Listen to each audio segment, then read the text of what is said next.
بسم اللہ الرحمن الرحیم۔ السلام علیکم۔ یوٹیوب چینل پر طارق متین آپ کو خوش آمدید کہتا ہے۔ سب سے پہلے آپ سے درخواست کہ اگر آپ چاہیں تو چینل کو سبسکرائب کریں تاکہ وہ چیزیں جو میں چاہتا ہوں آپ تک پہنچیں وہ آپ تک پہنچ سکیں۔ یہ بہت اہم خبر ہے۔ میاں نواز شریف گزشتہ کچھ دنوں میں واپس ایکٹیو ہوئے ہیں اور الیکشن پالیٹکس کی میاں نواز شریف نے باتیں شروع کی ہیں۔ میاں نواز شریف کے حوالے سے آپ کو سوشل میڈیا پر اور میڈیا پر کچھ اس طرح کی خبریں بھی نظر آ رہی ہیں کہ جن میں لوگ یہ کہہ رہے ہیں کہ کچھ لوگ میاں نواز شریف کی سزا ختم کروانے کے لیے ایکٹیو ہیں۔ اس طرح کی ایک فضا بنائی جا رہی ہے کہ میاں نواز شریف کے حوالے سے کوئی نظر ثانی ہو سکتی ہے۔ ان تمام حالات میں مریم نواز شریف صاحبہ کو، ان کی صاحبزادی کو ایک نئی امید نظر آئی ہے۔ میاں نواز شریف کی نااہلی کے خاتمے کی نئی امید نظر آئی ہے۔ ایک تو امید یہ ہے کہ اگلے عام انتخابات میں مسلم لیگ نون کامیاب ہوگی۔ مسلم لیگ نون کامیاب ہوگی، یہ مریم نواز شریف کو اور مسلم لیگ نون کے سپورٹرز کو امید ہے، بھرپور امید ہے کہ ہم کامیاب ہوں گے، بڑے زبردست انداز میں کامیاب ہوں گے۔ لیکن انہیں یہ لگتا ہے کہ ہم کامیاب ہو بھی گئے تو میاں نواز شریف جو ہیں وہ نااہل ہیں، تاحیات نااہل ہیں۔ تو میاں نواز شریف جو ہیں ان کی نااہلی بھی ختم ہونی چاہیے۔ ہم انتخابات تو جیت لیں گے یہ انہیں لگ رہا ہے، لیکن وہ یہ بھی چاہتے ہیں کہ میاں نواز شریف کی نااہلی بھی ختم ہو۔ اب اس کے لیے ماحول بنایا جا رہا ہے۔ پہلے اگر ذرا سی بات کر لیں کہ مسلم لیگ نون کو کیوں لگ رہا ہے کہ وہ انتخابات جیت جائیں گے، تو اس کی وجہ یہ ہے کہ وہ مسلسل ضمنی انتخابات میں کامیاب ہوئے ہیں یا بھرپور انداز میں کامیابی کے قریب پہنچے، جیسا کراچی میں ہوا۔ تو مسلم لیگ نون کو اس لیے لگ رہا ہے، مگر اس میں وہ ایک چیز بھول رہے ہیں کہ جہاں جہاں وہ کامیاب ہوئے ہیں وہاں وہاں ان سیٹوں پر مسلم لیگ نون پہلے ہی جیت چکی تھی۔ یہ مسلم لیگ نون کی اپنی سیٹیں تھیں، سوائے اس سیٹ کے جو نوشہرہ میں مسلم لیگ نون نے جیتی ہے۔ اختیار ولی وہاں پر جیتے ہیں، پاکستان تحریک انصاف وہاں پر ہار گئی ضمنی انتخاب میں، لیکن پاکستان تحریک انصاف نوشہرہ کی سیٹ ہارنے کے باوجود بھی فضل الرحمان کی جماعت سے ایک سیٹ قومی اسمبلی کی نکالنے میں کامیاب بھی ہوئی۔ تو یہ مقابلہ چل رہا ہے۔ حکومت کی پرفارمنس اچھی نہیں ہے، مہنگائی بہت بری ہے، حالات بہت برے ہیں، تو اس بنا پر بھی مسلم لیگ نون کو یہ یقین ہے کہ ہم جیتیں گے۔ حکومت کا ٹائٹینک اپنے بوجھ سے ڈوبتا جا رہا ہے، اس یقین کی وجہ سے انہیں یہ لگ رہا ہے۔ اب ایک کیس کا فیصلہ آیا ہے سپریم کورٹ آف پاکستان سے، ایک کیس کا فیصلہ آیا ہے۔ یہ ہیں شمونہ بادشاہ قیسرانی، پی پی 240 سے یہ انتخاب جیتی تھیں، پی پی 240 پنجاب میں، پنجاب پروونشل 240 سے۔ ان کے کیس میں ہوا یہ کہ انہیں الیکشن کمیشن آف پاکستان کی جانب سے نااہل قرار دے دیا گیا، تاحیات نااہل، اثاثے چھپانے کے معاملے پر۔ اس کے بعد یہ یہاں سے نکل کر گئیں اور انہوں نے لاہور ہائی کورٹ سے رجوع کیا۔ لاہور ہائی کورٹ نے فیصلہ برقرار رکھا، فیصلہ کالعدم قرار نہیں دیا اور ان کی تاحیات نااہلی برقرار رہی۔ انہوں نے دستک دی سپریم کورٹ آف پاکستان کے دروازے پر انصاف کے لیے اور وہاں سے فیصلہ ان کے حق میں آ گیا ہے۔ اب یہ لوگ عطا بندیال صاحب کو گالیاں دیتے ہیں، مسلسل گالیاں دیتے ہیں، لیکن یہاں بھی عطا بندیال صاحب جو ہیں وہ بینچ کی سربراہی کر رہے تھے۔ تو عطا بندیال صاحب کی بینچ کی جانب سے فیصلہ آیا ہے کہ اگر کسی نے اثاثہ چھپایا ہے تو محض اثاثہ چھپانے پر تاحیات نااہلی نہیں ہو سکتی۔ ابھی جو میں آپ کو اس وقت اسکرین شاٹ دکھا رہا ہوں، یہ اخباری خبر کے تراشے کا اسکرین شاٹ ہے۔ اس اسکرین شاٹ میں آپ دیکھ سکتے ہیں کہ کیا لکھا ہوا ہے۔ یہ اسکرین شاٹ ہمیں بتاتا ہے محض کوئی اثاثہ ظاہر نہ کرنے سے تاحیات نااہلی نہیں ہو سکتی۔ سپریم کورٹ جائیداد چھپانے پر نااہلی سے قبل یہ ثابت کرنا ضروری ہے کہ بددیانتی کا مظاہرہ کیا گیا۔ یہ ذیلی سرخی ہے اور یہی روزنامہ جنگ کی سرخی ہے، محض کوئی اثاثہ ظاہر نہ کرنے پر تاحیات نااہلی نہیں ہو سکتی سپریم کورٹ، اور پھر اس کی ذیلی سرخیاں ہیں۔ اس معاملے پر روزنامہ جنگ نے جب خبر دی تو اس خبر میں یہ پورا معاملہ رپورٹ ہوا، اور اس خبر میں یہ جو تھا کہ نااہلی بددیانتی، اس کی بات نہیں کی گئی۔ یہ روزنامہ جنگ میں بڑی خبر تھی اور اس کی بات نہیں کی گئی۔ پھر اس معاملے پر بات کی گئی جیو کے پروگرام آج شاہ زیب خانزادہ میں۔ عرفان قادر صاحب سینئر وکیل ہیں، عرفان قادر صاحب نے جو ہے اس معاملے پر جیو پر اپنی رائے کا اظہار کیا۔ عرفان قادر صاحب نے جیو پر اپنی بات کرتے ہوئے کہا کہ جو اقامے والا معاملہ تھا وہ تو چھوٹی سی مالیت کا معاملہ تھا، لاکھوں کا معاملہ تھا میاں نواز شریف کا، جبکہ جو وراثتی جائیداد والا معاملہ یہ تو اربوں کا ہے۔ اس میں اگر سپریم کورٹ نے یہ کہہ دیا ہے تو پھر میاں نواز شریف کے فیصلے کو ریوزٹ کرنا چاہیے سپریم کورٹ کو, اس پر دوبارہ غور کرنا چاہیے. یہ عرفان قادر صاحب کی رائے ہے. یہ ایک اکاؤنٹ سے ٹویٹ کیا گیا, شاہ زیب خانزادہ کے پروگرام کی ویڈیو ٹویٹ کی گئی, مریم نواز شریف صاحبہ نے اسے ری ٹویٹ کیا, اور یہ ٹویٹ بتاتا ہے سپریم کورٹ کی جائیداد کو ظاہر نہ کرنے پر ڈسکوالیفائی نہ کرنے کے فیصلے کے متعلق فیصلے کے بعد میاں نواز شریف کو ڈسکوالیفائی کرنے والے فیصلے پر سپریم کورٹ کو ان کو نااہل کیے گئے فیصلے پر دوبارہ غور کرنا پڑے گا. یہ عرفان قادر صاحب کی رائے ہے.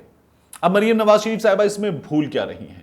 جنگ کی خبر میں یہ بات نہیں لکھی, لیکن سپریم کورٹ آف پاکستان نے اپنے فیصلے میں لکھا ہے کہ جو اثاثہ ظاہر نہیں کیا گیا اس کو ظاہر نہ کرنا بددیانتی ہے, یہ ثابت ہونا چاہیے. میرے پاس ایک جائیداد ہے میرے ابا کی یا دادا کی, فرض کر لیجئے وہ میں نے ظاہر نہیں کی, یہ غلطی ہے یا بددیانتی ہے, یہ ثابت ہونا ہوگا. اور ساتھ میں میں یہ بھی بتاؤں گا کہ جو جائیداد ہے یہ وراثتی جائیداد ہے, اس میں میری کرپشن, میرے پرکھوں کی کرپشن کچھ بھی ثابت نہیں ہو رہا. یہ ایسا نہیں ہے کہ منی لانڈرنگ کی گئی ہے, ملک سے باہر پیسے لے جائے گئے ہیں, ایسا نہیں ہے کہ ملک سے باہر جائیدادیں بنائی گئی ہیں اور پھر ان جائیدادوں کے حوالے سے بتا نہیں پا رہے کہ یہ سعودی عرب کی جائیدادیں, سعودی عرب میں مل کیسے بنی تھی, یو اے ای میں مل کیسے بنی تھی, پھر وہاں سے پیسہ لنڈن کیسے گیا تھا, کچھ بھی ثابت نہیں کر پا رہے. ایسا نہیں ہے کہ منی لانڈرنگ ہوئی, اس کے اکاؤنٹ میں پیسہ آیا, اس کے اکاؤنٹ میں پیسہ آیا, یہاں پر جو ہے فالودے والے کے اور پاپڑی بیچنے والے کے اکاؤنٹ میں پیسہ گیا, یہ سب کچھ نہیں ہے. ثابت یہ ہو کہ یہ وراثتی جائیداد تھی, غلطی سے ظاہر نہیں کی, عدالت کہہ دے کہ ٹھیک ہے اس کی بنیاد پر غلطی ہے, تاحیات نااہلی نہیں ہو سکتی. مریم نواز شریف صاحبہ کو یہاں سے امید نظر آ رہی ہے, لیکن وہ اپنے ابا حضور کے کیس میں بھول رہی ہیں کہ اقامہ تھا, ایک وزیر اعظم کا اقامہ تھا جو اپنے بیٹے کی کمپنی میں ملازمت کر رہا تھا اور وہاں سے اس کی تنخواہ طے تھی, تو یہ ایک اثاثہ تھا, اور اکاؤنٹس کی لینگویج میں اسے کہتے ہیں اکاؤنٹ ریسیویبل. تو اس بنیاد پر یہ اثاثہ تھا, یہ اثاثہ ظاہر نہیں کیا گیا, عدالت نے اس بنیاد پر میاں نواز شریف کو نااہل کیا. جو لندن کی جائیداد ہے اس کے حوالے سے فیصلے میں لکھا ہے سٹینڈز کانفسکیٹڈ, ضبط قرار دے دی گئی. اب وہاں کے معاملات, لیگل معاملات الگ ہیں, اس لیے اس پر کارروائی آگے نہیں ہو پا رہی, لیکن پاکستان کی عدالت لکھ چکی ہے سٹینڈز کانفسکیٹڈ. تو یہ مریم نواز شریف صاحبہ کو جو امید نظر آ رہی ہے اس میں بنیادی غلطی ہے. عرفان قادر صاحب جو بات کر رہے ہیں وہ عرفان قادر صاحب کی رائے ہے, ان کی مالیت کی بنیاد پر, لیکن عدالت اپنے فیصلے میں لکھ چکی ہے کہ کوئی بدنیتی نہ ہو. ایک بات. دوسری جو چیز مجھے اس ویڈیو میں آپ سے ڈسکس کرنی ہے وہ ہے شریف خاندان کے درمیان جاتی امرہ اور ماڈل ٹاؤن میں ایک لڑائی ہے جو تیز ہو گئی ہے. اس لڑائی میں ہمیں یہ نظر آ رہا ہے کہ میاں شہباز شریف صاحب جو ہیں وہ ایک جانب کھڑے, مریم نواز شریف صاحبہ ایک جانب کھڑی ہیں, اور یہ لوگ بار بار کہتے ہیں کہ لڑائی نہیں ہے, شہباز شریف نواز شریف کا سپاہی ہے, کوئی اختلاف نہیں ہے, یہ لوگ یہ بات بار بار کرتے ہیں. لیکن میں اب آپ کو کچھ ثبوت دکھانا چاہتا ہوں. یہ ثبوت جو ہیں یہ شہباز شریف کی فیملی کی جانب سے نظر آ رہے ہیں, اور صاف طور پر نظر آ رہا ہے کہ شہباز فیملی الگ ہے, نواز فیملی الگ ہے, مریم اور نواز شریف الگ ہیں, ایک اور جانب کھڑے ہوئے. کیسے؟ یہ سلیمان شہباز مفرور میاں نواز شریف کے بھتیجے, میاں شہباز شریف کے بیٹے لندن سے کر رہے ہیں اپنے والد کے اکاؤنٹ کو پروموٹ, ان کی ملاقاتیں, ان کے ٹویٹس کر رہے ہیں, ان کی ویڈیوز دکھا رہے ہیں. پھر آپ یہ دیکھیے کہ اس کے بعد شہباز شریف نام ہی کافی ہے, جب کسی نے ٹویٹ کیا وہ اس کو ری ٹویٹ کر رہے ہیں. پھر اس کے بعد ہی سروڈ ارنیسٹلی اینڈ ڈیلیورڈ فلالیسلی, یہ اپنے والد کی ایک ویڈیو ہے اسے ٹویٹ کر رہے ہیں. ان کی ٹائم لائن پر آپ کو میاں نواز شریف اور مریم نظر نہیں آ رہی ہیں. اپنے والد کے لیے انہوں نے لکھا ہے بیٹے کی محبت ہے کہ آپ ایک زبردست باپ ہیں, پاکستان کی پولیٹکس میں آپ کا ایک مقام ہے. اس کے بعد عطا تارڑ اگر کھڑا ہوا ہے حمزہ شہباز کے ساتھ تو Ata Tarar you are a lethal political machine and a true lion of P M L N. Ata Tarar کی تعریف ہو رہی ہے. سہیل وڑائی صاحب کی رائے ہے حمزہ شہباز کو ڈسکا میں جانے سے روکا گیا, لیکن یہ بھول گئے کہ وہ ضمنی الیکشن ایکسپرٹ ہے. یہ انہوں نے اپنی ٹائم لائن پر شیئر کیا ہے. پھر انہوں نے شیئر کیا ڈسکا کی جیت کے بعد Hamza Shahbaz you have done it again شیئر.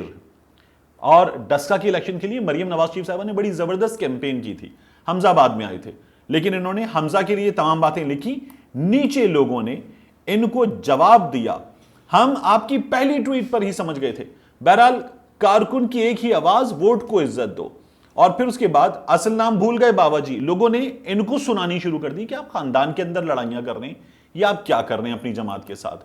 اور پھر جو ایک بیانیے کا فرق ہے، شہباز شریف کے بیانیے کے فرق کی ہمیشہ بات ہوتی ہے کہ وہ الگ ہے، وہ فرق جو ہے وہ میں یہاں آپ کو بتانا چاہتا ہوں کہ کتنا کلیئر ہے۔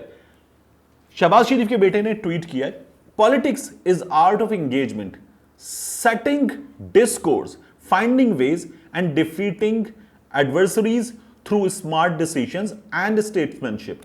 سول ملٹری ریلیشن شپ بہت اہم ہے۔ Civil military relationship in Pakistan has always been skewed. اب یہ کہتے ہیں کہ فوج بالکل الگ ہو، کوئی تعلق نہ ہو، اور ہم، حالانکہ اس میں بھی ڈرامہ ہے، اور ہم جو ہے وہ یہ چاہتے ہیں، لیکن یہ کھل کر کہہ رہے ہیں کہ سول ملٹری ریلیشن شپ انگیج کرنا یہ پالیسی ہونی چاہیے۔ یہ شہباز شریف کے بیٹے کر رہے ہیں، اور شہباز شریف کی پالیسی بھی ہم نے ہمیشہ دیکھا ہے کہ یہی رہی ہے۔ یہی حمزہ شہباز جو ہیں وہ ٹویٹ، معاف کیجیے گا، سلیمان شہباز ٹویٹ کرتے ہیں اور کہتے ہیں nuts and bolts of P M L N are in hands of Shahbaz Sharif, Hamza Shahbaz. تو یہ اپنی فیملی کو لے کر چل رہے ہیں۔ انہوں نے مریم کو، نواز شریف کو اس وقت مین پالیٹکس سے الگ کیا ہوا ہے، حالانکہ غلط کر رہے ہیں، لیکن یہ ڈیفرنسز کتنے شدید ہیں یہ آپ کو کلیئر نظر آ رہا ہے۔ ملتے ہیں انشاءاللہ آپ سے اگلی ویلاگ میں۔